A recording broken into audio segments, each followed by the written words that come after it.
নিজেকে গর্ববোধ করতে পারছে যখন সে পাস বিসিএসডি যখন ম্যাজিস্ট্রেট হয় তখন আমাকে ফোন করে মানে ও আমার স্টুডেন্ট মানে কি আমার ফ্রেন্ড।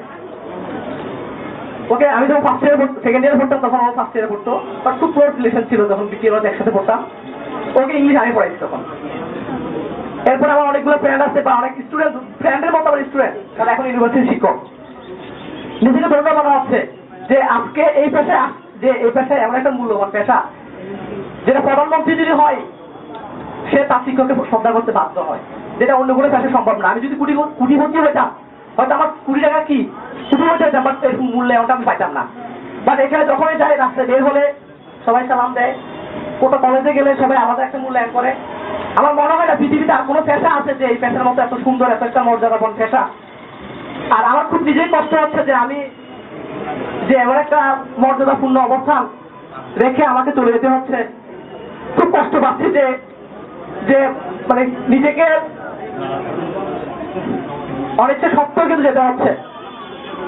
আমি আমার স্টুডেন্টের প্রতি আমার আন্তরিক আবেদন যে আমার যদি কোনো ভুল ত্রুটি হয়ে থাকে, যারা এখানে সম্মানিত হুজুর আছেন, বা আমার চলাফেরা বা আমার কথাবার্তা যদি বা কোনো আচার আচরণ যদি কষ্ট হয়ে থাকে বা ভুল হয়ে থাকে, আমি আন্তরিকভাবে ক্ষমা চাচ্ছি। আর স্টুডেন্টের কাছে আমার আবেদন এটাই যে আমি তোমাদেরকে যেভাবে দেওয়ার কথা হয়তো এভাবে দিতে পারি নাই, এর জন্য আমি আন্তরিকভাবে দুঃখিত।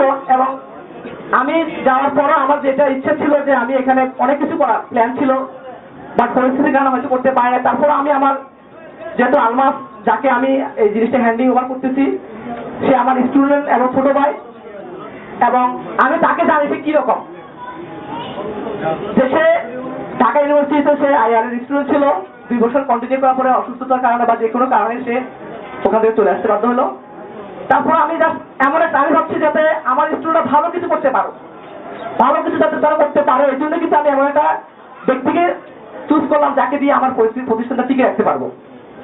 এরপরে আরো সৌভাগ্য হলো যখন আমাদের সম্মানিত মহিউদ্দিন স্যার ওনার সাথে যখন পরিচয় হলো, তখন আমি দেখলাম যে দুইজনের সমন্বয়ে, যেহেতু মহিউদ্দিন স্যার উনি একদম ভালো সিনিয়র শিক্ষক এবং আমি আশা করি যে স্টুডেন্টরা ওনার কাছ থেকে অনেক ভালো কিছু পাবে, যেহেতু উনি একটা ইসলামী স্কুল অ্যান্ড কলেজের শিক্ষক ছিলেন, বর্তমানে এখন উনি মুন্সিবাড়ি স্কুলের অ্যাসিস্ট্যান্ট হেডমাস্টার হিসেবে আছেন। উনি আমার চেয়ে অনেক দক্ষ, অনেক কিছু জানেন, যেহেতু উনি একজন শিক্ষক। এই ব্যাপারে আমি আশা করি যে উনি স্টুডেন্টকে আরো ভালো কিছু দিতে পারবেন। আর আমরা স্টুডেন্টের কাছে আমার যেটা আসলে আবেদন এটাই যে আমি তোমাদেরকে এমন দুইজন গাইডলাইন মানে পাইনিয়ারকে দিয়ে যাচ্ছি যাদের গাইডেন্সে তোমরা কি ঠিক আমি যেভাবে দিচ্ছি তার চেয়ে ভালো কিছু তুমি ওনারা দেওয়ার চেষ্টা করবেন। আমি ওনাদের কাছে অনুরোধ করবো যাতে ওনারা আমার স্টুডেন্টদেরকে কি ভালোভাবে কি সার্ভিস দিতে পারে।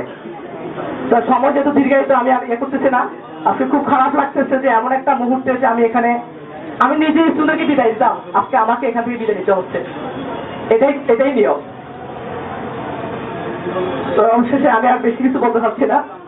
আমি সম্মানিত হুজুরকে বলবো যে মিলাদ পরিচালনা করে যাতে আমরা যেহেতু সময় কম, আমি বেশি কিছু বলবো না, এখানে এই কথা বলে আমি আমার কথা শেষ করবো। আসসালামু আলাইকুম।